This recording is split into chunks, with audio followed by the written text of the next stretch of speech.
এই মোবাইল পাইয়া দেখো মদনের মাইয়া, এই মোবাইল পাইয়া দেখো মদনের মাইয়া কি কাণ্ড ঘটাইছে, স্বামী সংসার রাইখা নাকি পালাইয়া গেছে।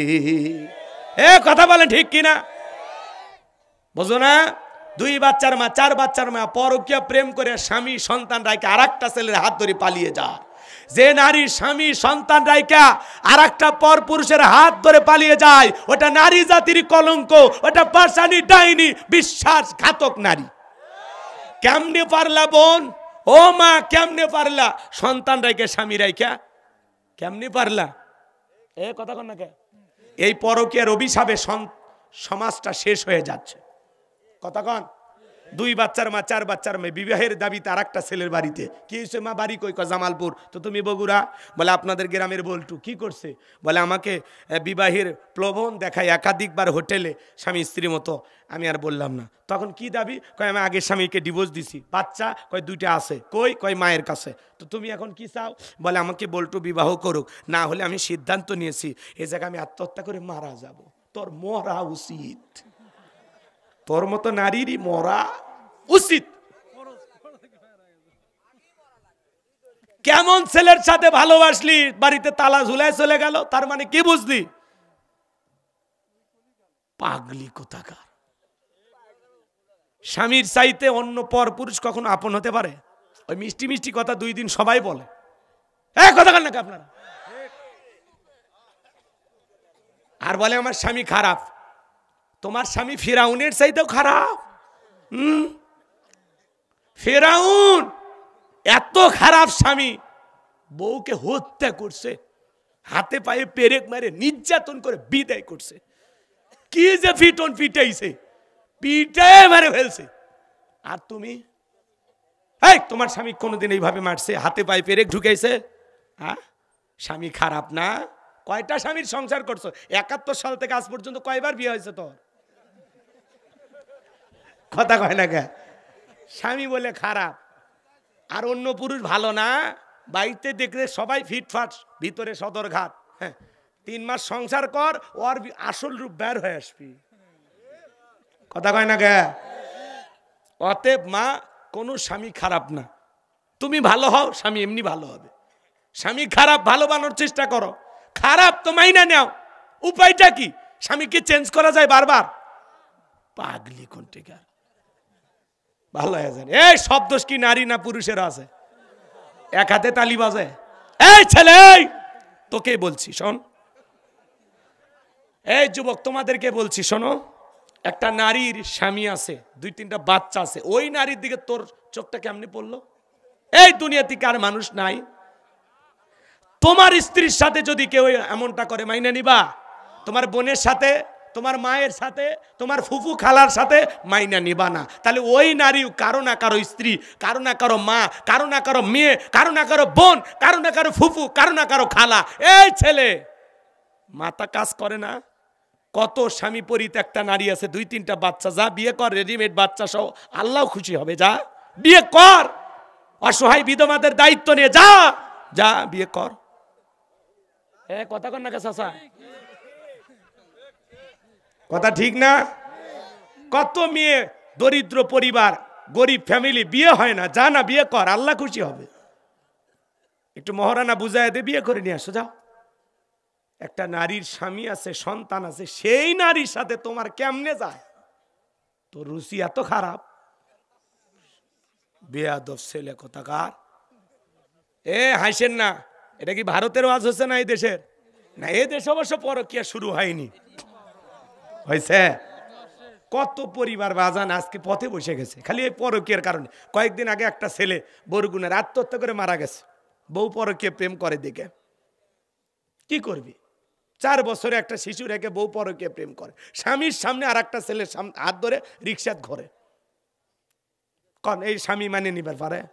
মনে দুঃখে কষ্টে আত্মহত্যা করে মারা গেছে। এই জন্য মাদেরকে, বোনদেরকে বলো, মা নিজেকে সস্তা বানায় না, মা প্যাকেটে থাকো, পর্দায় থাকো, আল্লাহ তোমার সম্মান মর্যাদা বাড়িয়ে দিবে। কথা ঠিক না? নারীরাই পারে সমাজটাকে সুন্দর করতে। আল্লাহ যেন আমার মা বলে, হ্যাঁ অবশ্যই স্ত্রীর মহারানা বুঝে দিয়ে ঘরে তুলবেন। যৌতুক নেবেন না, যৌতুক হারাম। কাঁচা পায়খানা খাওয়া যেমন হারাম, কন্যা পক্ষের কাছ থেকে জোর করে যৌতুক দাবি করা তেমনি হারাম। আমরা যৌতুক নেব না, আমরা মোহরানা দিয়ে বিবিকে ঘরে তুলব, আমরা পুরুষের মতো কাজ করব। কথা বলেন, প্রত্যেকটা নারীর উচিত মোহরানা বুঝে পেয়ে তারপরে বিবাহিত কবুল বলা। কথা কয় না কেন? মোহরানা পরিশোধ না হওয়া পর্যন্ত স্বামীকে টাচ করতে দেবেন না। কথা কয় না কেন? বলে আমার আগে 50,000 1 লাখ বুঝাই দাও, তারপরে সাধ্য অনুযায়ী। আবার এটা জুলুম করা যাবে না, মা বোনদেরও দায়িত্ব যে জুলুম যেন না হয়। স্বামী যদি 20,000 দেওয়ার সামর্থ্য থাকে আলহামদুলিল্লাহ, কারো 20 লাখ দেওয়ারও সামর্থ্য আছে। কথা কন, আল্লাহ যেন আমাদের বুঝ দান করেন, জোরে বলেন আমিন। এইবার লোকমানে হাকিম, কষ্ট পাইছেন আপনারা? তার সন্তানদেরকে সুন্দর করে ডেকে বলতেছেন, ইয়া বুনাইয়া আকিমিস সালাহ, হে আমার বর্ষ, আমার কলিজার টুকরা সন্তান, সালাত কায়েম করো, সালাত কায়েম করো। কোনো বাবা যদি ছেলের হাত ধরে বলে আব্বা যান চলো মসজিদে নিয়ে যায়, পৃথিবীর সফল বাবা তারা ছেলের হাত ধরে মসজিদে নিয়ে যায় যারা। সন্তানদেরকে মসজিদ মুখী বানাবেন। ছেলে কুচিঙ্গে না গেলে মাও বকে, বাবাও বকে, টাকা দিয়া পড়াশোনা করানো হয়, কেন কুচিঙ্গে গেলি না, আছে না নাই? কিন্তু ছেলেটা জহর আসর মাগরিব এশা ফজরে মসজিদে যায় না, কোনো মা বাবা ধমক দেয় না। এরকম মা বাবা হলে কিন্তু আপনি নিজে আপনার সন্তানটাকে জাহান্নামের দিকে ধাবিত করতেছেন। কথা বলেন ঠিক কিনা? সূরা তাহরিমের 6 নম্বর আয়াতে আল্লাহ বলেছেন, হে ইমানদারগণ, নিজেরাও জাহান্নামের আগুন থেকে বাঁচো, তোমার আহাল পরিবার পরিজন যারা আছে তাদেরকেও জাহান্নামের আগুন থেকে বাঁচানোর চেষ্টা করো। আপনার উচিত আপনার পরিবারের 4 জন সদস্য হলে 4 জনকে নামাজি বানানো। বউকে নামাজি বানাবেন। বিবি, তোরে শুধু দুনিয়াতে চাই না রে সোনা, আমি চাই জান্নাতেও তোর সাথে হবে আমার 16 আনা, ভালোবাসায় হবে ভরপুর, কেটে যাবে সময়, কোনোদিন তোর অভাব আমি বুঝবো না। আপনার বিবির চেহারা দুনিয়াতে একটু খারাপ হতে পারে, কালো হতে পারে, নাকটা একটু বেঁকা হতে পারে, পাটা ফাটা হতে পারে, খুব বেশি চেহারাতে গ্ল্যামার না থাকতে পারে, খুব বেশি সৌন্দর্য না থাকতে পারে, কিন্তু আপনার বিবি যদি জান্নাতে যায়, স্বামী স্ত্রী 2 জনকে যদি আল্লাহ জান্নাত দেয়, আপনার বিবিকে আল্লাহ তাআলা জান্নাতি হুরদের চাইতেও কয়েক কোটি গুণ বেশি সুন্দরী বানায়া দেবে। এক নজর দেখার পরে পলকের পলক বছরের পর বছর কেটে যাবে, কখনো ভাবতেই পারবেন না আল্লাহ আপনার বিবিকে এত সুন্দর বানায়া দেবে। এজন্য দুনিয়ার কয় বছর কোনো মতে কেটে যাবে, জান্নাতে তো সুন্দরী পাচ্ছেন, তো অতএব মাইনে নেন। কথা কয় না, বিবিকে নামাজি বানাবেন। নারীরা জাহান্নামে গেলে তাদের সাথে 4 জন পুরুষকেও জাহান্নামে নিয়ে যাবে, স্বামী, বাবা, বড় ভাই, বড় ছেলে।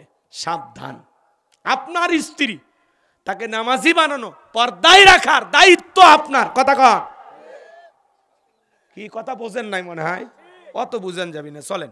ইয়া বুনাইয়া আকিমিস সালাহ, হে আমার বর্ষ, আমার কলিজার টুকরা সন্তান, সালাত কায়েম করো, নামাজ আদায় করো। ছোট ছোট বাচ্চাদেরকে মসজিদমুখী বানাবেন। শুধু মসজিদের উন্নয়ন করবে, মাহফিল করলে হবে না, মুসল্লি কিভাবে বাড়বে তার পরামর্শ নিয়ে চলা লাগবে। ছোট ছোট বাচ্চা মসজিদে আসলে চকলেট দেবেন। কি দেবেন? 40 দিন যারা জামাতের সহিত নামাজ আদায় করবে, 40 দিন পরে তাদেরকে সাইকেল গিফট দিবেন, দামি দামি উপহার দেবেন। তাহলে দেখবেন আজকের শিশু আগামীর বাংলাদেশ, ভবিষ্যৎ প্রজন্ম হবে নামাজি। আল্লাহ কবুল করেন। এরপরে সন্তানকে লোকমানে হাকিম বলতেছেন, ওয়া আমরু বিল মারুফ, সৎ কাজের আদেশ দেবা, নিজেও ভালো কাজ করবা, মানুষদেরকেও ভালো কাজের দিকে আহ্বান করবা। ওয়ানহা আনিল মুনকার, বিরত থাকবা, মানুষকেও বিরত রাখবা। নিজে অন্যায় করবা না, মানুষকে অন্যায় করতে দিবা না। ওয়াসবির আলামা আসবাক, বিপদ আপদ মুসিবত আসলে সবর করবা, ধৈর্য ধারণ করবা। এই কাজগুলো করতে গেলে অনেক ধৈর্য ধারণ করতে হবে, এটাই তো দৃঢ় সংকল্পের কাজ। সন্তানকে সুন্দর করে বোঝায়া দিলেন।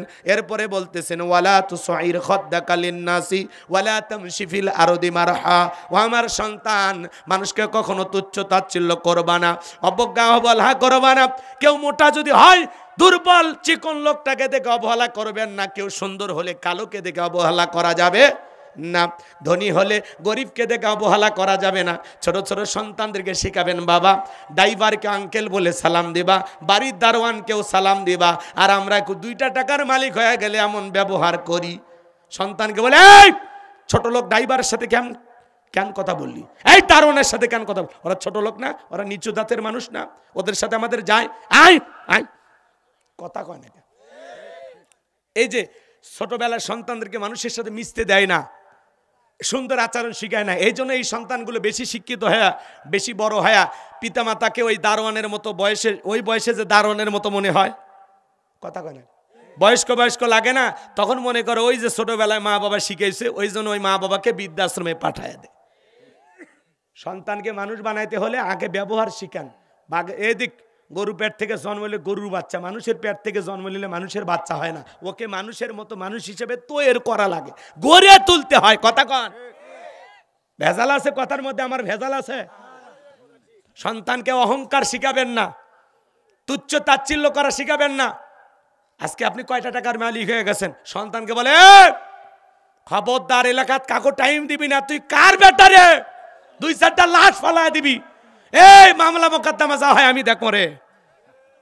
মন্ডল বংশের লোক তোরা, তালুকদার বংশের লোক, শেখ বংশের লোক, কথা কয় না কে? সন্তানকে অহংকার শিখায়, আছে না? কোন একটা ছোটখাটো বিষয় ঝামেলা আছে, এই তোমাদের সাহস কিভাবে হয়, এই গ্রামের সবচেয়ে প্রভাবশালী লোক আমরা, আর আমার ছেলের সাথে এটা হয়েছে, মানা যায় না, এই পুলিশক ফোন দে, হ্যালো থানার ওসি সাহেব চলে আসেন, চেয়ারম্যান সাহেব, কি মাতবাড়ি, কি অহংকারী, কি দাম্ভিকতা। এই যে হাইফাই করতেছ, হঠাৎ করে যদি হাতটা ব্লক হয়ে যায়, কিসের অহংকার ভাই, কিসের কিসের অহংকার, কিসের অহংকার করেন আপনি, কথা কয় না? আল্লাহ যেন আমাদের হেদায়েত দান করেন, আমরা নরম হব, বিনয়ী হব, সবার সাথে ভালো ব্যবহার করব, আল্লাহ বুঝ দান করেন। এরপরে বলতেছেন ওয়ালা তামশি ফিল আরদি মারহা, ও আমার সন্তান এই জমিনে দাম্ভিকতার সহিত বিচারণ করো না, অহংকার করো না। আপনি কি অহংকার করে জমিনে লাথি মেরে জমিন ফাটায় ফেলতে পারবেন? আপনার পা ফাটে যাবে, জমিনে কিচ্ছু হবে না। আল্লাহ তাআলা বলতেছেন ইন্নাল্লাহা লা ইউহিব্বু কুল্লা মুখতালিন ফাকুর, যারা এই দুনিয়ার জমিনে অহংকার করে আল্লাহ তাদেরকে পছন্দ করে না। যারা অহংকারী আল্লাহ এদেরকে ভালোবাসে না। ক্ষমতা পাইলে অহংকার করা যাবে না, টাকা থাকলে অহংকার করা যাবে না, সম্পদ থাকলে অহংকার করা যাবে না, সুন্দরী বউ থাকলে অহংকার করানো যাবে না। কথা কয় না? ছেলে মেয়ে বেশি শিক্ষিত হলে অহংকার করা যাবে না, কয়টা টাকা হলে অহংকার করা যাবে না, চেহারা সুন্দর হলে অহংকার করা যাবে না। কিসের অহংকার ভাই? এক ফোঁটা নাফাক পানির থেকে আল্লাহ আপনাকে আমাকে সৃষ্টি করেছেন, এই মানুষের কিসের অহংকার? এখনই নিঃশ্বাসটা বন্ধ হয়ে গেলে কবরে শায়িত করবে, কিসের অহংকার আপনার? কোনো অহংকার না। এই যে ওটা বসা করতেছেন, আমি আরো কয়েকটা উপদেশ ছিল বলতে চাচ্ছিলাম, রাত 1টাও বেজে গেছে। আলহামদুলিল্লাহ আপনারা মোটামুটি ধৈর্য নিয়ে শুনেছেন আমার কথাগুলো। আমি আপনাদের জন্য দিল থেকে দোয়া করি, আল্লাহ বক্তা শ্রোতা সবাইকে সূরা লোকমানের যে শিক্ষা, যে তাৎপর্য, যে আলোচনা হয়েছে এর উপরে যেন আল্লাহ আমাদের আমল করা তৌফিক দান করেন। সকলে বলুন আমিন। আখিরি দাওয়ানা আনিল হামদুলিল্লাহি রাব্বিল আলামিন। কি বাবা বিয়ের ঘটনা এ মনে আছে, ওইদিকে না যায়, 1 ঘন্টা ওয়াজ করা লাগবে ওইদিকে, তাহলে কিন্তু ডিজিটাল মার দেওয়া লাগবে। গোসায় না সাদিক, গোসায় না, কই গেল? শোনেন শোনেন, অনেক রাত হচ্ছে বাজান, কি কিছু বলবেন নাকি? আপনার বলা শেষ হয়নি না? আর বলার বললা কি কি বলবেন? আলহামদুলিল্লাহ আমাদের প্রধান বক্তা সাহেব আপনাদের সামনে অতি মূল্যবান কথাবার্তা বলেছেন। এগুলো আমাদের আমল করা প্রয়োজন, আমল করতে হবে। আমল না করলে শুনে শুধু আপনি পার করে দেন, এখান দিয়ে শুনলেন ওখান দিয়ে পার করে দিলেন, কিন্তু আমল করতে হবে। আমার জীবনে যেগুলো আমল না, আমল করতে হবে। আমাদেরকে আল্লাহ পাকের আমল করার জন্য তৌফিক দান করুন। আমিন। কেউ যাবেন না, দোয়া করে যান। জি সম্মানিত ভাইরা, আসলে ঘটনাটা খুব চমৎকার, ওইদিকে গেলে আপনাদের কষ্ট হবে। আমি মানে রাত 1টা বেজে গেছে তো আমারও ধৈর্য নেই। জাকারিয়া কই? জাকারিয়া কই গেল? আছে, জাকারিয়া আছে তো। যাই হোক, ওনারা অনেক কষ্ট করে আমাদের দাওয়াত দিয়ে আনছেন। আসলে দাওয়াত দিয়েছিল আমার সেই ওই যে আপনাদের পাশের মসজিদের খতিব আব্দুল মতিন ভাই। এই মাহফিলটা ছিল সেই যশোর ওই এলাকায়, সেখান থেকে এখানে মাহফিল। আমি চাচ্ছিলাম যে আপনারা জি দোয়া, এখনই দোয়া, সবাই বসেন। লোকমানে হাকিমের সন্তানের বিবাহের ঘটনাটা যদি বলতে চাই, একেবারে কাটসাট করে বললে আধা ঘন্টা ওয়াজ করা লাগবে। এত সময় আমার হাতে নাই। শোনেন শোনেন, 1 মিনিটে একটা কথা শুধু বলে দিয়ে যায়, রহস্যটা শোনেন। লোকমানে হাকিমের সন্তান বিবাহ করলেন। মুরব্বী বলতেছে, বাবা বিয়ে যদি তুমি করো তো আমার 2টা কথা তুমি মানবা। 1 নাম্বার, স্ত্রী যতই বলুক তোমাকে, যতই ভালোবাসার কথা বলুক, খবরদার তোমার স্ত্রী যখন তোমাকে ভালোবাসার জন্য, সহবাসের জন্য জোরাজুরি করবে, তখন তুমি আমার কাছে আসবা। আমি তোমাকে যা বলতে বলবো তুমি তাই করবা। এইবার স্ত্রীর সাথে ভালোবাসা বিনিময় করবে। স্ত্রী যখন বারবার স্বামীর দিকে আগে আসতে চায়, তখন বলতেছে একটু অপেক্ষা করো, আমি আসতেছি। এই কথা বলে বাইরে আসছে। বলে, মুরব্বী এখন কি করার? বলে, শোনো, এই যে পাত্রটা দিলাম, তোমার স্ত্রীকে তুমি বলবা তোমার 1 নাম্বার শর্ত হলো এই পাত্রের ভিতরে তুমি একটু পেশাব করবা। পেশাব না করা পর্যন্ত তুমি আমার কাছে আসবা না। ব্যাস, একটা পাত্র দিলেন, ওই পাত্র নিয়ে যায় বললেন যে, বেবি তুমি যদি আমাকে ভালোবাসতে চাও তাহলে এই পাত্রের ভিতরে একটু পেশাব করে আসো। স্ত্রী পাত্রের ভিতরে পেশাব করলেন। মুরব্বী বলছে, বাবা পেশাব করা মাত্রই পাত্রের মুখটা বন্ধ করে আমার কাছে দিয়ে যাবা। এবার স্ত্রী পেশাব করলেন, পাত্রের মুখটা বন্ধ করে মুরব্বীর কাছে দিয়ে চলে আসলেন। এসে ভালোবাসা বিনিময় হয়ে গেল। সকালবেলা ডোমেরা যারা লাশ বের করে, ওরা যায় লোকমানে হাকিমের ছেলের পা ধরে টান দেয়। লোকমানে হাকিমের ছেলে বলে, কে রে? তখন বলছে, কি ব্যাপার, আপনি বেঁচে আছেন? তখন এলাকায় হই হুল্লার পড়ে গেল, এই লোকমানে হাকিমের ছেলে হেকমত করে বেঁচে গেছে। করবেন কোনটাতে সন্তানকে সতর্ক করবেন, সাবধান করবেন। লোকমানে হাকিম তার সন্তানদেরকে একত্রিত করে কিছু উপদেশ দিয়েছিল। এই লোকমানে হাকিমের কথাগুলোকে আল্লাহ তাআলা এত পছন্দ করলেন, লোকমানে হাকিমের সেই কথাগুলোকে কোট করে কোরআনুল কারীমের ভিতরে তার নামে একটি সূরা নাজিল করলো। বলুন আল্লাহু আকবার। আপনারা কি আদর্শ বাবা হতে চান? বলেন চান? শোনেন, সন্তানকে যদি আদর্শ সন্তান হিসেবে গড়ে তুলতে চান, আপনি যদি আদর্শ মানুষ হিসাবে গড়ে তুলতে চান, আপনি যদি আদর্শ বাবা হতে চান, সন্তানকে আদর্শ সন্তান হিসেবে গড়ে তুলতে চান, তাহলে লোকমানে হাকিম তার সন্তানদেরকে যেই 12টি উপদেশ দিয়েছিলেন, প্রত্যেকটা বাবার উচিত সন্তানকে 12টি উপদেশ দেয়া। কথা বলেন ঠিক কিনা? এবার শোনেন, মন দিয়ে কথাগুলো শুনবেন। লোকমানে হাকিমের চেহারা ছিল কালো, লোকটা ছিল খাটো, ঠোঁটগুলো ছিল মোটা, অন্তরটা ছিল এতটাই ভালো, তার জবানের কথাগুলো আল্লাহর কাছে এতটাই পছন্দ হলো, আল্লাহ তাআলা লোকমানে হাকিমকে স্মরণীয় করে কিয়ামত পর্যন্ত মানুষের কাছে রেখে দিল। বলুন আল্লাহু আকবার। এজন্য চেহারা সুন্দর হইলে যে আপনি এগিয়ে যাবেন এমনটা না। অনেক কালো মানুষও এগিয়ে যেতে পারে গুণের কারণে। কথা কয় না কে? কথা বোঝেন? এই লোকমানে হাকিম ছিল একজন রাখাল, কৃতদাস, মানুষের বাড়িতে ছাগল চড়াইতো। একজন রাখাল ছাগল চড়াইতো, সেই মানুষকে আল্লাহ ভালোবেসে কোন জায়গায় মর্যাদা দিলেন চিন্তা করা যায়? তাহলে আপনি আমিও যদি লোকমানে হাকিমের মতো মালিকের দাসত্ব আর গোলামি সঠিকভাবে করতে পারি, আপনার আমার সম্মান মর্যাদা বাড়িয়ে দিবেন তিনি কে? এই জন্য আল্লাহ রাব্বুল আলামিন বলেন, ওয়ালাকাদ আতাইনা লুকমানাল হিকমাতা আনিশকুরু লিল্লাহ ওয়া মান ইয়াশকুরু ফাইন্নামা ইয়াশকুরু লিনাফসিহি ওয়া মান কাফারা ফাইন্নাল্লাহা গনিয়্যুন হামিদ।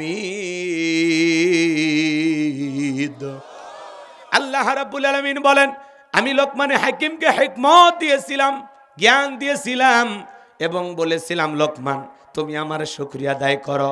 লোকমানে হাকিম আল্লাহ তাআলার শুকরিয়া আদায় করেছিলেন, আল্লাহ তাআলার কৃতজ্ঞতা আদায় করেছিলেন। এতে লোকমানে হাকিমের সম্মান মর্যাদা কমেছে না আল্লাহ বাড়িয়ে দিয়েছে? এরপরে আল্লাহ রাব্বুল আলামিন বলেন, যে শুকরিয়া আদায় করে সে তার নিজের জন্য আদায় করে, আর যারা শুকরিয়া আদায় করে না তাদের জেনে রাখা উচিত আমি আল্লাহ অমুখাপেক্ষী, আমি আল্লাহ নিজেই প্রশংসিত। বলুন সুবহানাল্লাহ। তার মানে কি বুঝলেন আমার ভাইয়েরা? লোকমান হাকিম আল্লাহ তাআলার শুকরিয়া আদায় করার কারণে আল্লাহ তার মর্যাদা বাড়িয়ে দিয়েছেন। আপনি আমিও যদি আল্লাহ তাআলার শুকরিয়া আদায় করি, আল্লাহ তাআলা আপনার আমার মর্যাদাও বাড়িয়ে দিবেন। এজন্য আল্লাহ বলতেছেন, যারা শুকরিয়া আদায় করে এতে তার নিজেদের লাভ, আমার আল্লাহর কোনো লাভ নাই। আর যারা শুকরিয়া আদায় করে না, তাদের জেনে রাখা উচিত আল্লাহ অমুখাপেক্ষী, আল্লাহ কারো মুখাপেক্ষী নন। আল্লাহুস সামাদ, তিনি কারো মুখাপেক্ষী নন। আল্লাহু আকবার বলেন। আমরা সবাই তার মুখাপেক্ষী, তিনি কারো মুখাপেক্ষী নন। মনে থাকবে তো ইনশাআল্লাহ? প্রত্যেকটা কথা দলিল ভিত্তিক, আয়াত ভিত্তিক, মন দিয়ে শুনলে ভালো লাগবে। আর যদি বলেন না হুজুর একটু কানে হাত দেন, কিছু একটু বলেন, তাহলে সমস্যা।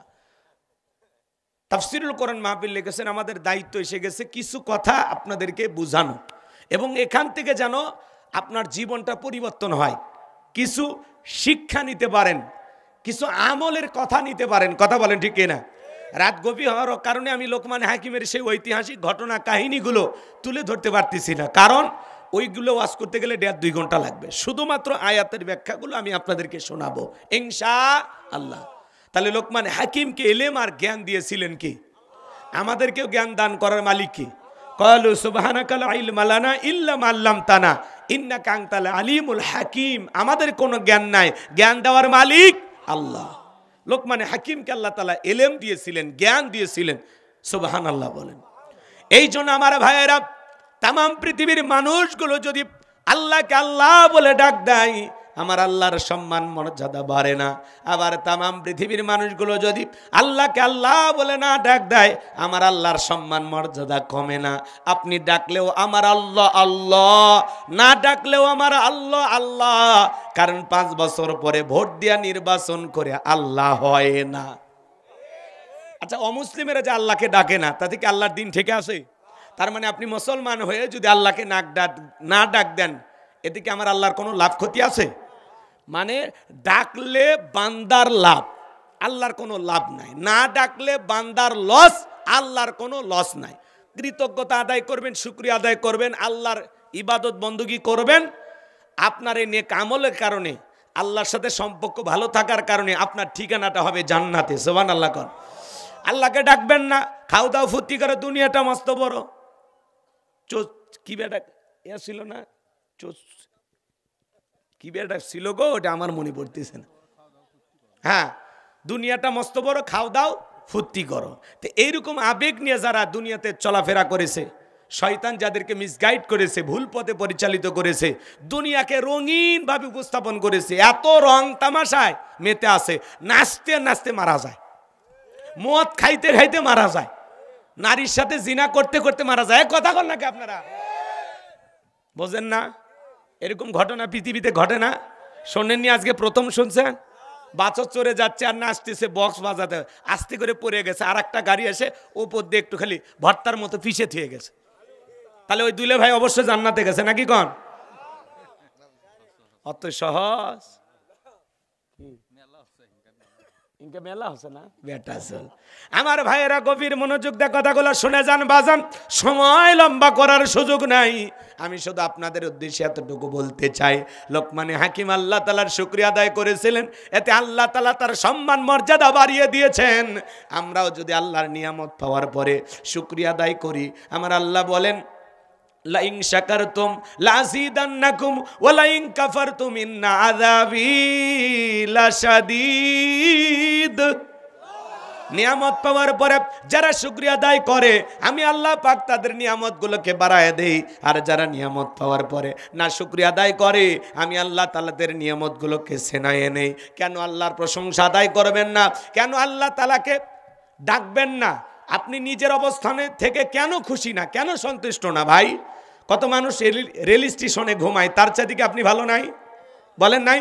রাস্তাঘাটে কত ভিক্ষুক দেখতে পান, আল্লাহ চাইলে কি ওই ভিক্ষুক আপনাকে আমাকে বানাইতে পারতো না? তো তাদের চাইতে কি আল্লাহ আমাদের ভালো রাখে নাই?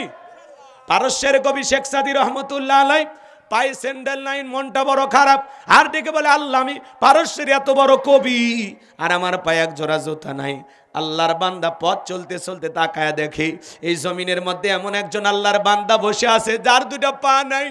চোখের পানি ছেড়ে দিয়া কাঁদলেন আর ডেকে বলে, আল্লাহ আমার পায়ে জুতা নাই, মন খারাপ করেছি। এই জমিনে তোমার এমনও বান্দা আছে যার দুটা পা নাই, আল্লাহ তার সাথে আমারে ভালো রাখছো। এই কথা বলে সিজদায় লুটিয়ে পড়লেন। এই জন্য বাজান তাকায় দেখেন কত মানুষ দুইটা পা নাই, দুইটা হাত নাই।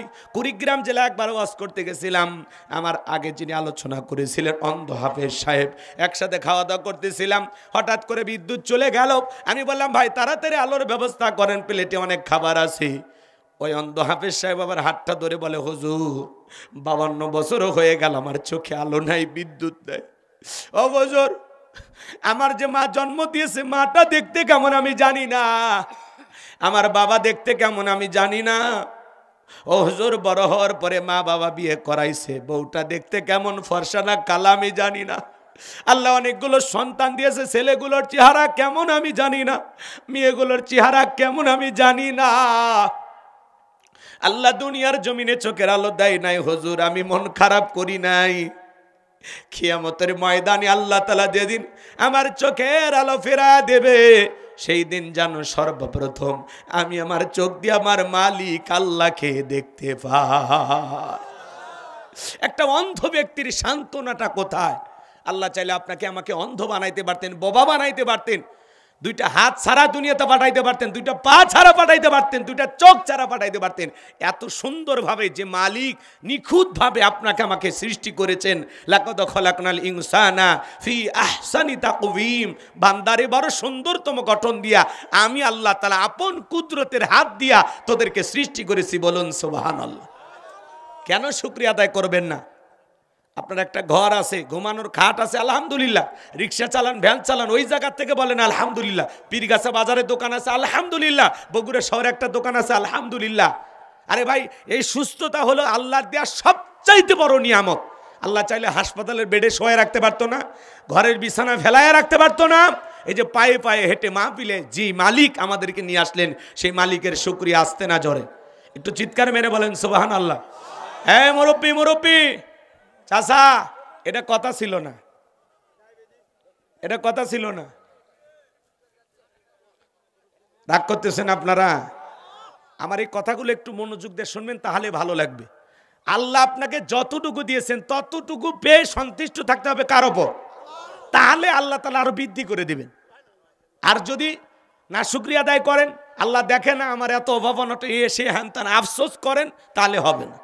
আল্লাহর শুকরিয়া আদায় করেন যে আল্লাহ এত সমস্যার ভিতরে রাখছো, তবু আলহামদুলিল্লাহ। আপনাকে যখন জিজ্ঞেস করো ভাই কেমন আছেন, ভাই গরিবের থাকা না থাকা আমাকে হতভাগার কপাল ভাই, এলে বলে লাভ আছে, অনেক সমস্যা, অনেক সমস্যা, এ আসি কোনো মতে আলহামদুলিল্লাহ। মানে সে আলহামদুলিল্লাহ বলে, কিন্তু সাত মাথা দিয়ে ঘুরে পীরগাছা আসার পরে কথা কয় না কে। তো এইরকম আলহামদুলিল্লাহ বলে লাভ নাই। আপনার জীবনের যত সমস্যা থাক সমাধান করে দিতে পারেন কি? তাহলে আপনি শুধু আপনার কণ্ঠ দিয়া যত সমস্যার ভিতরে থাকেন, সুখে থাকেন, দুঃখে থাকেন, খেয়ে থাকেন, না খেয়ে থাকেন, হাসপাতালে থাকেন আর বাড়িতে থাকেন, জবান দিয়ে যেন প্রথমে বের হয় আলহামদুলিল্লাহ। শত সমস্যার ভিতরে আল্লাহ আমাকে ভালো রেখেছেন, আলহামদুলিল্লাহ। কথা বলে না কেন? আমার জাগিরদার, যার বাড়িতে আমি খেয়ে পড়াশোনা করেছি, ওনাকে মাঝে মাঝে ফোন দিই, বাবাজান কেমন আছেন? আলহামদুলিল্লাহ ভালো আছে। কোনো সমস্যা? সমস্যা থাকলে তোমারে বলবো কেন? সমস্যা দিবেন যিনি, সমাধানও করে দেবেন তিনি। কি বিশ্বাস! আল্লাহু আকবার বল। তো ইমানদারের বিশ্বাসটা হলো এরকম হওয়া লাগবে। আপনি সৌদি আরব প্রবাসী, মালয়েশিয়া প্রবাসী, আলহামদুলিল্লাহ, আলহামদুলিল্লাহ। নিজের অবস্থানে আল্লাহ যতটুকু দিয়েছেন আফসোস করবেন না, ততটুকু পেয়ে আল্লাহর শুকরিয়া আদায় করবেন। আল্লাহ যেন আমাদের বুঝ দান করুন। আল্লাহ চাইলে আপনাকে আমাকে হিজড়া বানাইতে পারতো না? কথা বলেন না কেন ভাই? তা আল্লাহ আমাকে আপনাকে পুরুষ বানাইছে, মহিলা বানাইছে, আলহামদুলিল্লাহ। আল্লাহ চাইলে তৃতীয় লিঙ্গের মানুষ বানাইতে পারতো। এই জায়গায় বসায়, এই যে মাহফিলে বসে আছেন, আলহামদুলিল্লাহ। এই মুহূর্তে কিছু লোক বসে টেলিভিশন দেখতেছে বা সিনেমা হলে সিনেমা দেখতেছে, কি মনে করেন ওরা ভালো জায়গা আছে না খারাপ জায়গা আছে? তাহলে বুঝে নেওয়া লাগবে আল্লাহ যে আপনাকে এই জান্নাতের বাগানে কবুল করেছেন, আজকের আলোচনা শুনে আমল করে জান্নাত পর্যন্ত আল্লাহ যেন আপনাদেরকে পৌঁছায় দেন। জোরে বলেন আমিন। তাহলে সবসময় প্রশংসা হবে কার? আপনি 2 বিঘা 4 বিঘা 5 বিঘা জমির মালিক, এই যে দেহের ভিতরে রং বেরঙের পোশাক, একেবারে উলঙ্গ হয়ে ল্যাংটা হয়ে পৃথিবীতে আসছিলাম, শরীরে কোনো পোশাক ছিল? তা আজকে আপনার এই শরীরের পোশাক কে দিয়েছেন? কার দেয়া দান? আজকে আপনি 2 বিঘা 5 বিঘা জমির মালিক, ব্যাংকে কোটি কোটি টাকা কে দিয়েছে? কে? জন্মের সময় টাকার বান্ডিল নিয়ে আসছিলেন? জমির দলিল নিয়ে আসছিলেন, তাহলে কেন আল্লাহর শুকরিয়া আদায় করবেন না? আমি যদি কেন কেন বলে আপনাদেরকে প্রশ্ন করি 3 ঘন্টা চলে যাবে, প্রশ্নের উত্তর দিতে পারবেন না। চলেন বাজান গো আমার, এত কথা বলার সুযোগ নাই, সংক্ষিপ্ত কথা। তাহলে সবসময় আমরা জবান দিয়ে প্রশংসা আদায় করব কার? তাহলে আপনারা সবাই কেমন আছেন? আলহামদুলিল্লাহ। ভাই আগামীকালকে কি বগুড়ে দেখা হবে ইনশাআল্লাহ। উঠতে বসতে সব সময় আল্লাহ তাআলার কৃতজ্ঞতা আদায় করব। জীবনের যত সমস্যায় পড়ি না কেন, কখন আমরা মহান মালিক আল্লাহকে ভুলে যাব না, এটা মাথায় রাখবেন তো ইনশাআল্লাহ। আল্লাহ কবুল করুন, জোরে বলুন আমিন। এরপরে আল্লাহ রাব্বুল আলামিন সুন্দর করে জানিয়ে দিলেন, ওয়া ইদ ক্বালা লুকমানু লিবনিহি ওয়া হুয়া ইয়াইযুহু ইয়া বুনাইয়া লা তুশরিক বিল্লাহ ইন্নাশ শিরকা লাযুলমুন আযীম। আমার আল্লাহ তাআলা ডেকে বলেন, স্মরণ করো লোকমানে হাকিমের কথা। যখন লোকমানে হাকিম তার কলিজার টুকরা সন্তানদেরকে একত্রিত করে আদর করে সুন্দর করে ডেকে বলতেছেন, ইয়া বুনাইয়া, ইয়া বুনাইয়া, হে আমার বৎস, আমার কলিজার টুকরা সন্তান, হে আমার হৃদয়ের স্পন্দন। সন্তানকে কিভাবে ডাকবেন আল্লাহর কোরআন আপনাকে শিখাচ্ছে, বলুন সুবহানাল্লাহ। সন্তানকে কিভাবে ডাকতে হবে? ইয়া বুনাইয়া, হে আমার বৎস, হে আমার কলিজার টুকরা সন্তান, হে আমার হৃদয়ের স্পন্দন, হে আমার আব্বা চান। কথা বলেন না কেন? সন্তান আপনার কাছে হক পায় কয়টি জানেন? জানেন না তো। এগুলো আজ কখন মুখস্থ করবেন? এগুলো আজ মুখস্থ করার সময় নেই। সন্তান প্রত্যেকটা বাবা মার কাছ থেকে হক পাবে 12টি। জোরে বলেন কয়টি? সন্তানের 1 নাম্বার হক কি বলেন তো? রাগ করতেছেন আপনারা, আমার কথা বিরক্ত হচ্ছেন। সন্তানের 1 নাম্বার হক কি? সন্তান জন্মগ্রহণ করার সাথে সাথে একটা সেলফি তুলে ফেসবুকে পোস্ট করতে হবে, অনেক কষ্টের পরে বাবা হইলাম। সুবহানাল্লাহ বলবেন না? হ্যাঁ, প্রথমে ফেসবুকে ছবি পোস্ট করে, বাবা হইলাম, চাচু হইলাম, মামা হইলাম, ওই খালু হইলাম, ঠিক ঠিক এগুলো লেখে। আবার ওই মহিলার যদি খালা ফুফু থাকে, ওরা আবার লেখে খালা হইলাম, আন্টি হইলাম। বোঝেন না? আছে না, লেখে না? যেই মহিলা বাচ্চা ডেলিভারি করেছে, ওই হাসপাতালের বেডে শুয়ে ওই অবস্থা একটা সেলফি তুলে ফেসবুকে পোস্ট করে, অনেক কষ্টের পরে মা হওয়ার স্বাদ বুঝলাম। এই হলো আমাদের সমাজের কালচার। সন্তান জন্মগ্রহণ করার সাথে সাথে ছবি ফেসবুকে না, সন্তানের কানে প্রথমে আজান দিতে হবে। সেলফি তোলার ঠেলা আজান দেওয়ার কথা মনেই নাই। ছেলে হোক আর মেয়ে হোক, সন্তান জন্মগ্রহণ করার সাথে সাথে কানে আজান দেবেন। এটা হলো 1 নাম্বার। 2 নাম্বার হলো তাহনিক করা। কি করা বলেন? তার মানে কি? আলেমদের কাছে নিয়ে যাবেন, মিষ্টি খেজুর হোক, মিষ্টি দ্রব্য কোনো কিছু হোক, ওইটা উনি একটু চিবাইয়া সন্তানের জিহ্বার ভিতরে অথবা তালুর ভিতরে হালকা একটু লাগায় দিবে। এর নাম হলো তাহনিক করা। 3 নাম্বার, সন্তানের একটা সুন্দর নাম রাখা। কি নাম রাখবেন? বল্টু, nut, screw, bullet, tyre, fire. কথা কয় না কে? কি আজে বাজে নাম! হাসি খুশি, মায়া, পিঙ্কি, চুমকি, চুইটি, বেলি, চেলি, শিখা।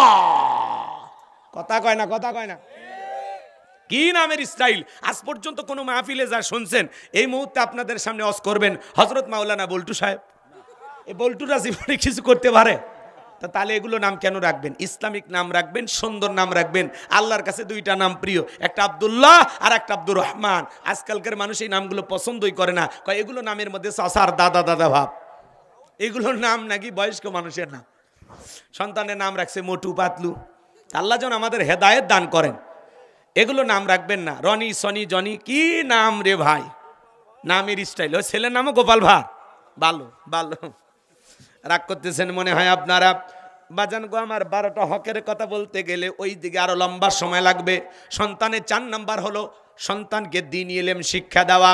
সন্তান যখন বড় হবে, ছেলে মেয়ে হোক, আলাদা আলাদা বিছানা করে দেয়া লাগবে। এইভাবে 12টি হক আছে বাজান, ওই দিকে আমি যাব না। এতটুকু শুধু আপনাদের সামনে বলতে চাই। লোকমানে হাকিম তার আদরের সন্তানদেরকে ডেকে বলতেছেন, ইয়া বুনাইয়া, হে আমার কলিজার টুকরা সন্তান, হে আমার আব্বাজান। আদর করে সন্তানকে ডেকে যা বলবেন তাই শুনবে। এরপরে লোকমানে হাকিম তার সন্তানদেরকে বলতেছেন, লা তুশরিক বিল্লাহ হে আমার বর্ষ, আমার কলিজার টুকরা সন্তান, হে আমার হৃদয়ের স্পন্দন, লা তুশরিক বিল্লাহ, আল্লাহর সাথে কখনো কাউকে শরীক করা যাবে না। ইন্না শিরিকা লা যুলমুন আযীম, এই শিরিক হলো সবচেয়ে বড় জুলুম, সবচেয়ে বড় অপরাধ। সন্তানদেরকে বুঝাইতেছেন, একটা ছেলে ডেকে বলে, আব্বা আমারে দিয়ে ওয়াজ নসিহত হবে না, আমারে দিয়ে ইমামতি হবে না, আমারে কিছু টাকা দেন, আমি একটু ব্যবসা বাণিজ্য করব।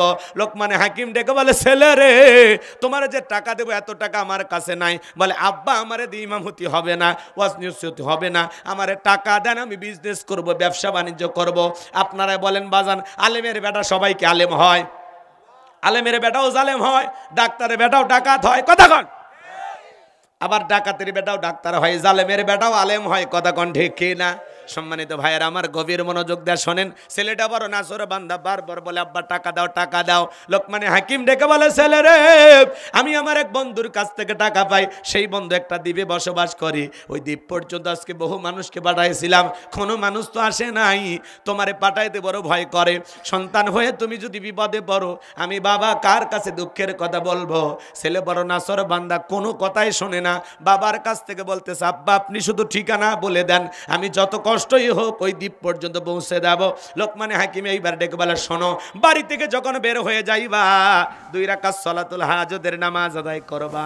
এরপরে সন্তান মনে রাখবা, বিপদের পরে আর আগে 2 রাকাত করে সালাতুল হাজতের নামাজ আদায় করবা। এইবার লোকমানে হাকিমের সন্তান 2 রাকাত সালাতুল হাজতের নামাজ আদায় করে রওনা করলেন। পথ চলতে চলতে চলতে চলতে বাবা বলে দিছে, শোনো, মরুভূমির বিশাল পথ পাড়ি দেওয়ার পরে দেখবা একটা জঙ্গল দেখা যায়, জঙ্গলের ভিতরে দেখবা ঝরনার পানি পড়তেছে, সেখান থেকে প্রয়োজন মোতাবেক পানি পান করবা। খবরদার, সেখান থেকে পানি নেওয়ার পরে পেছন দিকে তাকায় দেখবা জঙ্গলটা নাই, খবরদার ভয় পাইবা না।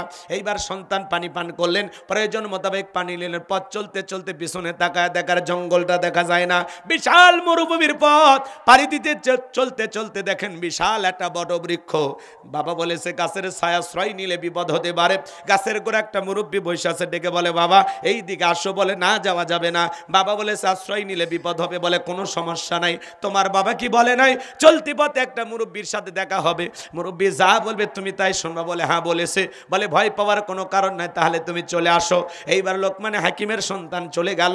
বটবৃক্ষের ছায়া আশ্রয় নেওয়া মাত্রই ক্লান্ত শরীর মুহূর্তের মধ্যে ঘুম চলে আসলো।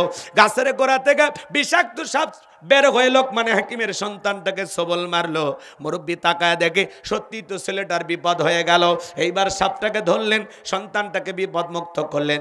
দাঁড়ালো অস্ত্র দিয়া মাঝখান দিয়ে একটা টুকরো করে পিছনের অংশে ফেলায় দিলেন, আর মাথার অংশটা লোকমানে হাকিমের সন্তানের ব্যাগের ভিতরে রাইখা দিলেন।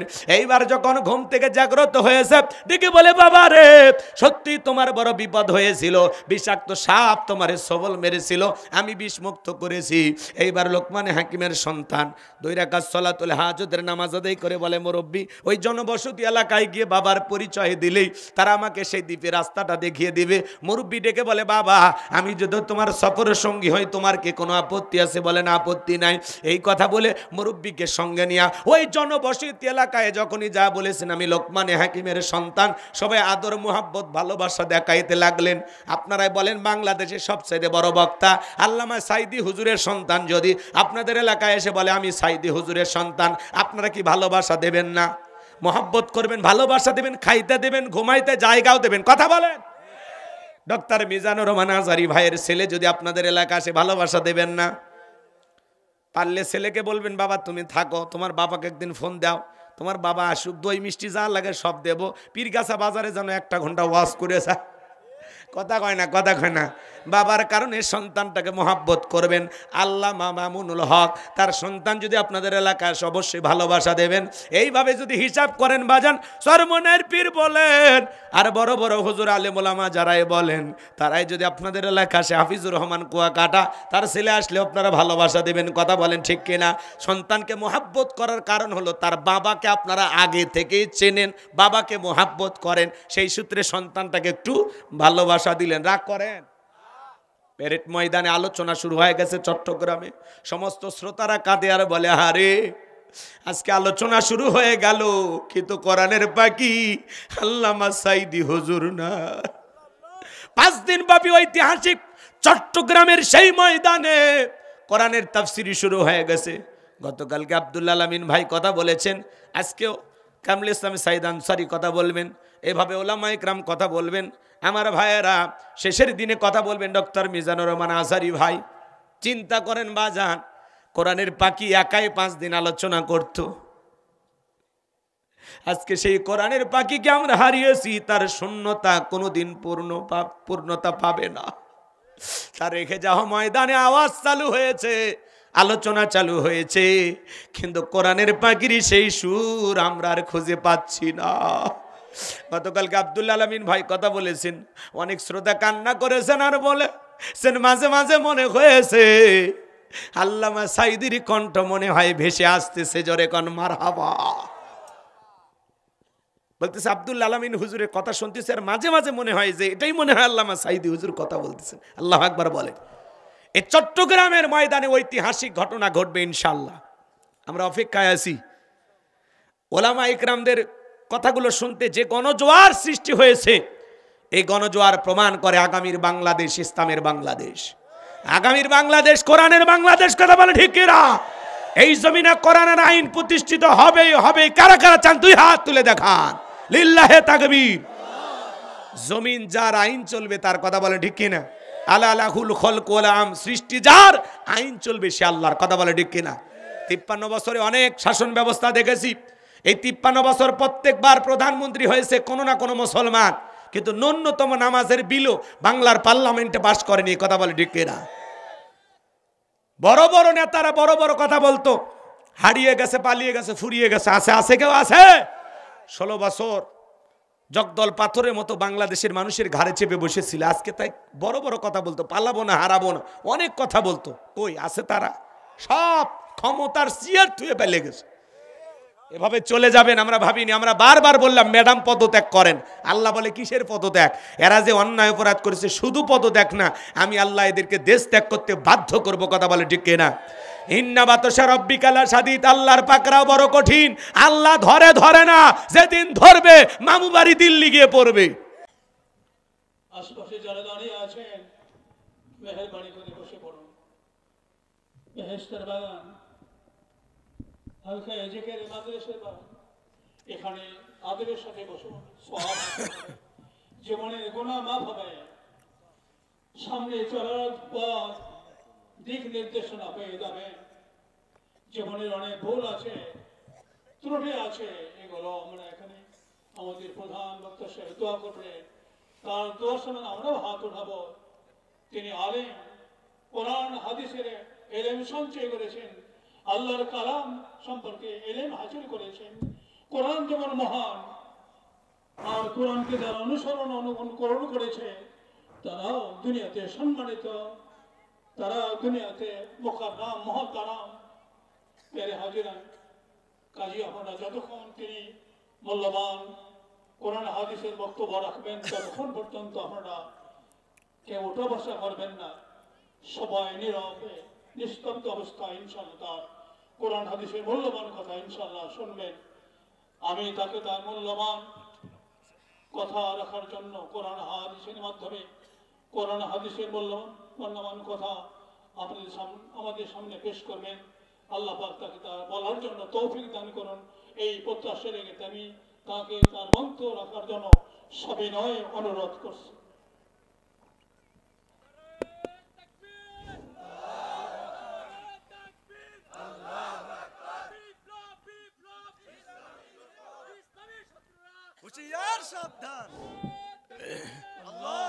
আসসালামু আলাইকুম ওয়া রাহমাতুল্লাহি ওয়া বারাকাতুহু। আপনারা সবাই কেমন আছেন? আপনারা যেভাবে বসে আছেন আর সালামের জবাব দিলেন তাতে মনে হয় প্রচণ্ড ঠান্ডা লাগার কারণে আপনাদের মুখ থেকে কথা বের হতেও কষ্ট হচ্ছে। আর এই এলাকায় মনে হয় পুরুষ মানুষ কম, সব বিদেশে গেছে, তাই না? হ্যাঁ, অথবা 2-4 জন থাকলেও স্ত্রী বলতেছে তোমার শরীর এমনি চলে না, যে ঠান্ডা পড়ছে এর মধ্যে বাহিরে যায় আমারে বিধবা বানায় না। এজন্য যারা মানে ঠান্ডার সাথে মোকাবেলা করে মাহফিল পর্যন্ত আসবে এরকম শক্তি যাদের গায়ে নাই এরা আসতে পারেনি। কিন্তু আপনারা যারা আসছেন বোঝা যাচ্ছে আপনারা সাহসী পুরুষ, আপনাদের শক্তি আছে। খালি একটু আওয়াজ দিয়ে সহযোগিতা করবেন, ফাঁকা জায়গাগুলো পূরণ করে সামনের দিকে একটু আসেন। মানে পেছনে এলোমেলো থাক, কিন্তু আমার সামনে একটু চেপে চেপে বসেন। কিছু ভাইয়েরা সামনে আসেন একটু খালি কথা বলার জন্য, মানে আমার সাথে সাপোর্ট দেওয়ার জন্য একটু চাপা চাপ আসেন। আসেন আসেন, চেপে বসেন। সে শীত পড়ছে, একটু চাপ দিয়ে বসলে ভালো লাগবে, গরম গরম লাগবে। একটু আসেন, চেপে চেপে বসেন, আগায় আসেন। যারা 12টা মানে 12টা সাড়ে 12টা পর্যন্ত থাকবেন তারা একটু আগায় আসেন, আর যারা তাড়াতাড়ি চলে যাবেন তারা সাইডেই থাকেন, সমস্যা নেই। সবাই আসেন। এর আগেও সরাসরি দু একটি মাহফিলে আপনারা আমার আলোচনা শুনেছেন, শোনেননি বাজান? কই শুনছেন? জাইগুলি। জাইগুলি কোন সূরা? সূরার নাম মনে নাই। হোসেনপুর। হোসেনপুর কোন সূরা মনে নাই? কয়েকদিন আগেই তো ওয়াজ হচ্ছে। তাহলে মনি যদি না থাকে রাত জেগে লাভ আছে, চলেন বাড়ির যাই। হ্যাঁ, হোসেনপুরে কোন সূরা মনে নাই? কারোই মনে নাই? ওই জাননি তো তাহলে কেমনে শুনবেন? ঠিক আছে, আমি সালাম দিয়ে কথা বলা শুরু করছি। আশেপাশে কোনো মাহফিলে ওয়াজ শোনেননি, এটা প্রথম। জাইগুলি কোন সূরা? সূরা হামিম আস-সিজদা। জাইগুলি আজকে প্রথম দেখতেছেন? ঠিক আছে, আমি সালাম দিয়ে কথা বলা শুরু করছি। আশা করছি সকলেই সালামের জবাব জোরে সোরে দেবেন। আসসালামু আলাইকুম ওয়া রাহমাতুল্লাহি ওয়া বারাকাতুহু। ইন্নাল হামদালিল্লাহিল আকরামিল্লাযী খালাকাল ইনসানা ওয়া কাররামা ওয়া আল্লামাহু মিনাল বায়ানি মা লাম ইয়ালাম ফাসুবহানাল্লাযী লা ইহসা ইমতিনানুহু বিল লিসানি ওয়ালা বিল কলাম। নাশহাদু আল্লা ইলাহা ইল্লাল্লাহু ওয়াহদাহু লা শারীকা লাহু ওয়া নাশহাদু আন্না সাইয়্যিদানা ওয়া সানাদানা ওয়া হাবিবানা ওয়া মাওলানা মুহাম্মাদান আবদুহু ওয়া রাসূলুহু আল্লাযী আরসালাহু বিল হাক্কি বাশীরাও ওয়া নাযীরা ওয়া দাঈয়ান ইলাল্লাহি বিইذনিহি ওয়া সিরাজাও ওয়া কমারাম মুনীরা। ফাকাদ ক্বালা আল্লাহু তাআলা ফি কালামিহিল মাজিদ ওয়া ফি ফুরকানিহিল হামিদ। সকলে জবান সেরে মোহাব্বতে আওয়াজ দে পড়ুন আউযু বিল্লাহি মিনাশ শাইতানির রাজিম। বিসমিল্লাহির রাহমানির রহিম। ইয়া বুনাইয়া আকিমিস সালাতা ওয়া আমর বিল মা'রুফ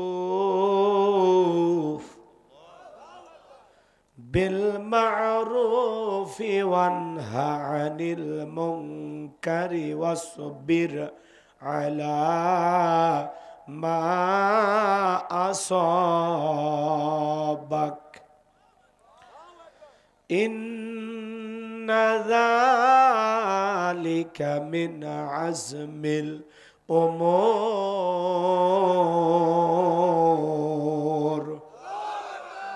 সাদাকতা ইয়া রাব্বাল আলামিন। ওয়ান আবি হুরায়রা রাদিয়াল্লাহু তাআলা قال قال رسول সাল্লাল্লাহু আলাইহি সাল্লাম দুনিয়া সিজনুল মুমিন ওয়া জান্নাত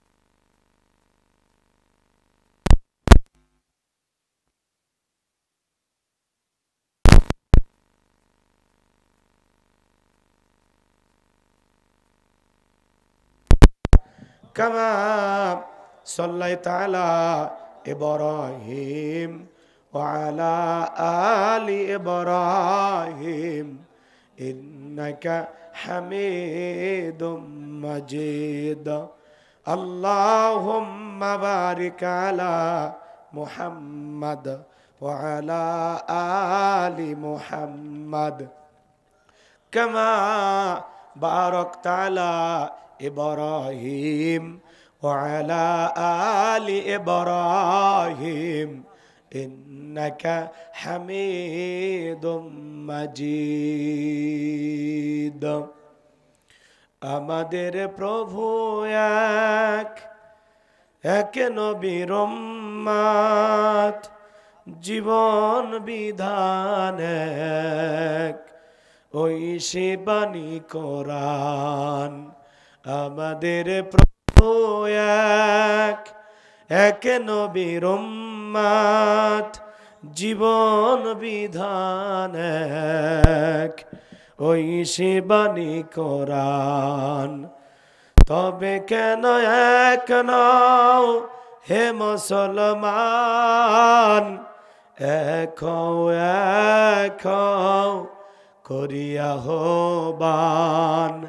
তবে কেন এক নও হে মুসলমান, এক এক করিয়া আহ্বান। বাইতুল্লাহ এক, মদিনা শরীফ এক, উহুদ পাহাড় এক, বদরের মাঠ এক। জোরে বলেন মারহাবা। বাইতুল্লাহ এক, মদিনা এক, উহুদ পাহাড়, বদরের মাঠ এক। একটা তো জীবন আর মরণ তো একবার, একটা তো জীবন আর মরণ তো একবার। সকলের তরে আসে একই স্থান। তবে কেন এক নও হে মুসলমান, এক এক করিয়া আহ্বান। তবে কেন এক নও হে মুসলমান, এক এক করিয়া আহ্বান। হাসরের মাঠ এক, মিজানের মাপ এক, লাওহে মাহফুজ এক, ফুল সিরাত এক। একটা তো চাঁদার, একটাই সূর্য, একটা তো চাঁদার, একটাই সূর্য। ধরাতে নিয়ম মেনে আলো করে ধান। তবে কেন এক নও হে মুসলমান, এক এক করিয়া আহ্বান। তবে কেন এক নও হে মুসলমান, এক এক করিয়া আহ্বান। লা ইলাহা ইল্লাল্লাহ, জোরে লা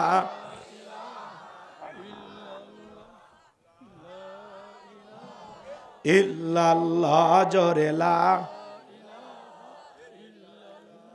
জোরে লা ইলাহা ইল্লাল্লাহ, জোরে লা। ফুলের বুকে থাকলে মধু ভ্রমর যেমন আসে, কোরআনের জ্ঞান থাকলে বুকে সবাই ভালোবাসে। লা ইলাহা ইল্লাল্লাহ, জোরে লা,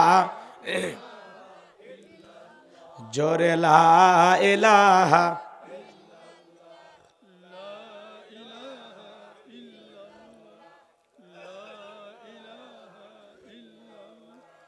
লা ইলাহা ইল্লাল্লাহ, জোরে লা। লা ইলাহা ইল্লাল্লাহু মুহাম্মাদুর রাসূলুল্লাহ। জবান ছেড়ে এক বাক্যে পড়ছি সাল্লাল্লাহু আলাইহি ওয়াসাল্লাম।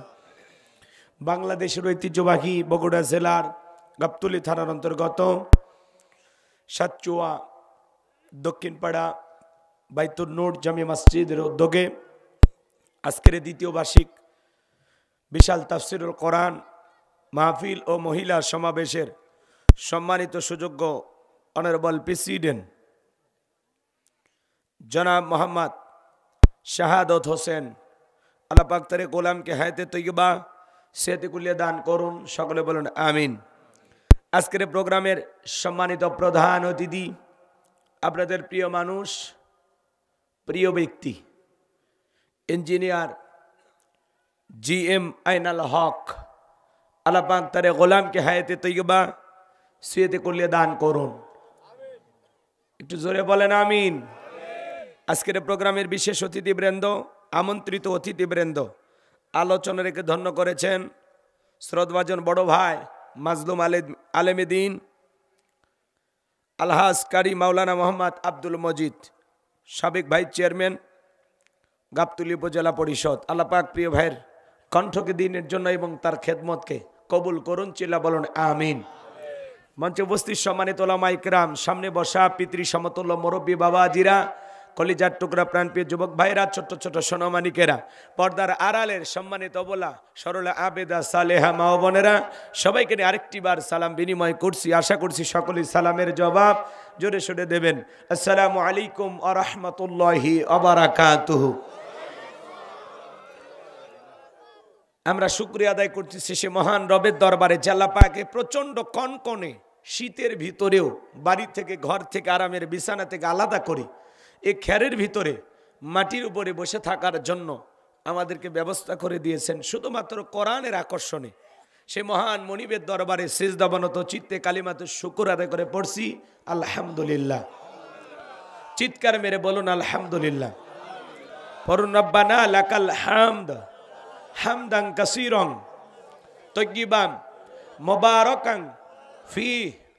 লক্ষ কোটি দরুদ সালাম মানবতার শ্রেষ্ঠ বন্ধু বিশ্বনবী, বিশ্বনেতা, যে নবী আইয়ামে জাহিলিয়াতের যুগে আগমন করে অসভ্য মানুষগুলোকে সভ্য বানিয়েছেন, অভদ্র মানুষগুলোকে ভদ্র বানিয়েছেন, কোরআন নামের সংবিধান দিয়া, কোরআনের রাজ কায়েম করে সোনালী যুগ উপহার দিয়া মদিনার পাক ভূমিতে শায়িত আছেন। সে রাসূলের প্রতি কলিজা ভরা মহব্বত নিয়ে পড়ছি দরুদ সালাম, সকলেই পড়ুন সাল্লাল্লাহু আলাইহি ওয়াসাল্লাম। সম্মানিত ভাইরা আমার, ভূমিকায় লম্বা কথা নয়, সরাসরি মূল আলোচনায় প্রবেশ করতে চাই। যেহেতু আপনারা সংখ্যা একটু কম, আমাকে একটু কথা বলে যদি সহযোগিতা করেন আমার জন্য ভালো হবে। আমি করব ওয়াজ, আপনারা দেবেন আওয়াজ, জবাব দিবেন ঠিক ঠিক, আলোচনা হবে কমপ্লিট। শ্রোতাদের স্পিরিটে বারে বক্তার হিট, আলোচনা হবে জায়গা মতো ফিট। আগে বলতাম কিছু আছে প্যান্ডেলে, কিছু আছে অ্যাঙ্গেলে, এখন আর অ্যাঙ্গেলে না, যা বলবো সব ডাইরেক্ট। অ্যাঙ্গেলে বলার দিন শেষ, ডাইরেক্ট বলার বাংলাদেশ। কথা বলে ঠিক কিনা? তো সম্মানিত ভাইয়ের আমার, আজ থেকে কয়েক মাস আগেও আমরা যখন কোরআনের মাহফিলে কথা বলার জন্য যাইতাম, যেখানে আমাদের খাবার আয়োজন এবং বসার ব্যবস্থা থাকতো, এখানে কিছু বুদ্ধিজীবীদের আগমন ঘটতো।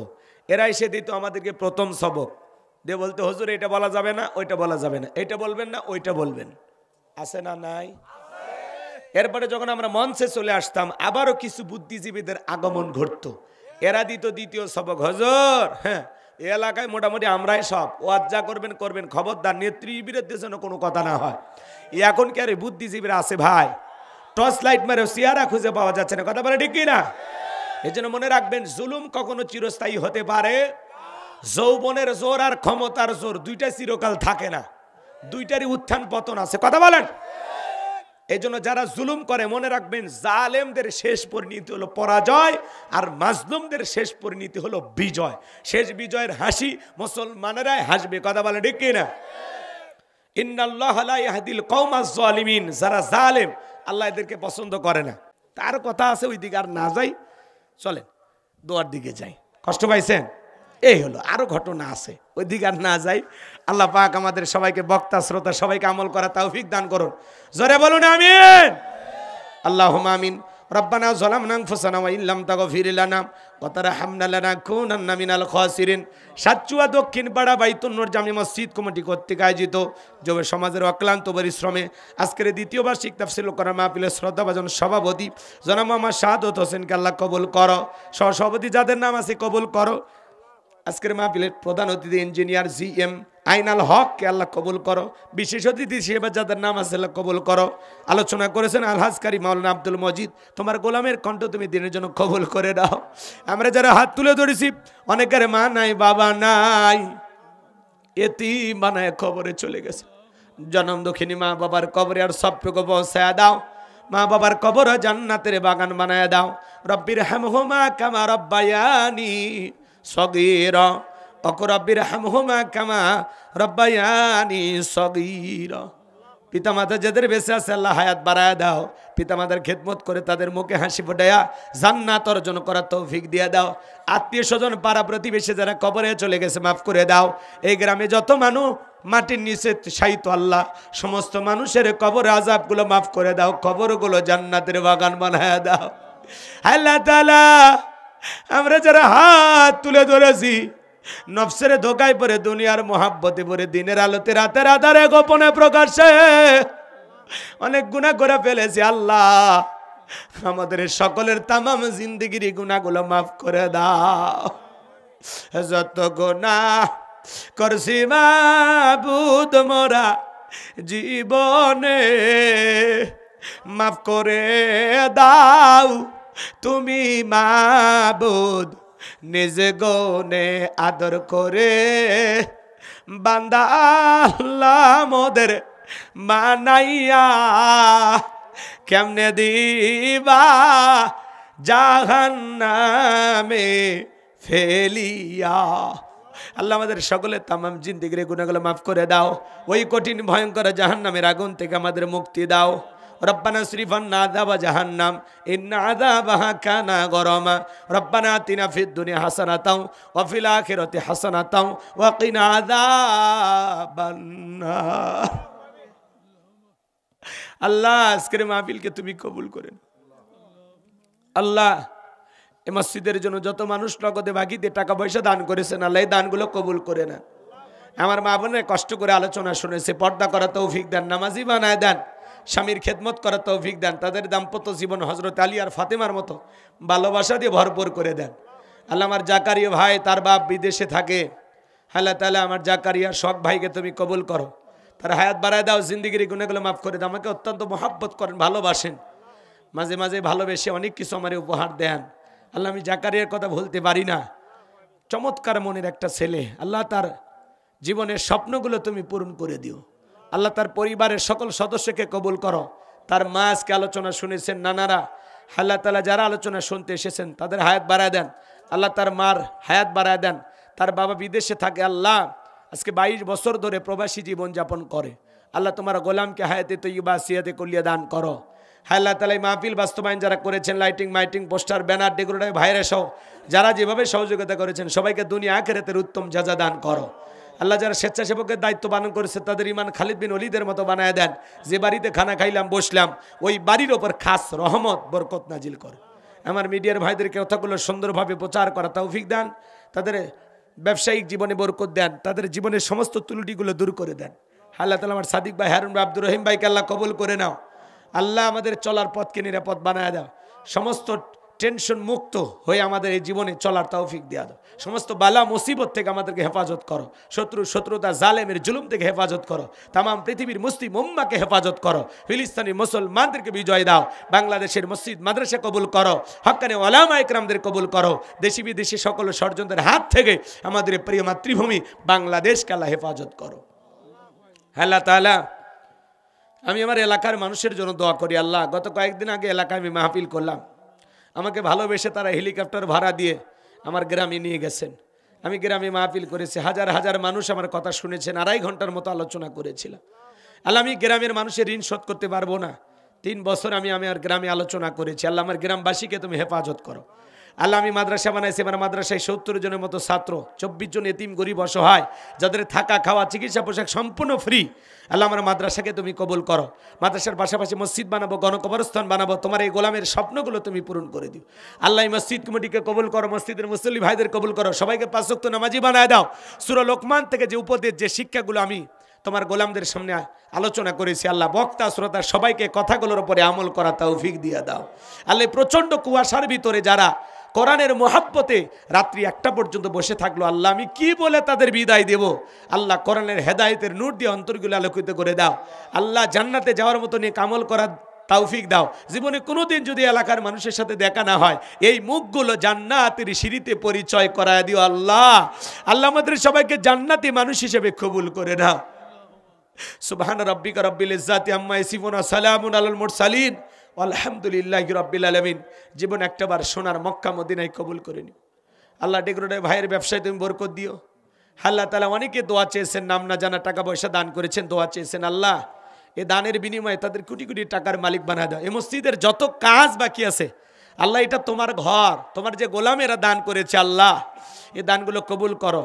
এ দানের উসিলা করে কিয়ামতের ময়দান আমাদের সবাইকে তোমার আরশের নিচে ছায়া দান করিও আল্লাহ। এই মসজিদকে কাল কিয়ামত পর্যন্ত কবুল করো। মসজিদের মুসল্লি বাড়ায় দাও, নামাজির সংখ্যা বাড়ায় দাও আল্লাহ। এলাকাবাসীর উপর খাস রহমত বরকত নাজিল করো। মৃত্যুর সময় দয়ার নবীর চাঁদ মুখখানা দেখতে দেখতে আমাদের সকলের জবানে জারি করে দিও লা ইলাহা ইল্লাল্লাহু মুহাম্মাদুর রাসূলুল্লাহ সাল্লাল্লাহু আলাইহি ওয়াসাল্লাম। আসসালামু আলাইকুম ওয়া রাহমাতুল্লাহি ওয়া বারাকাতুহু।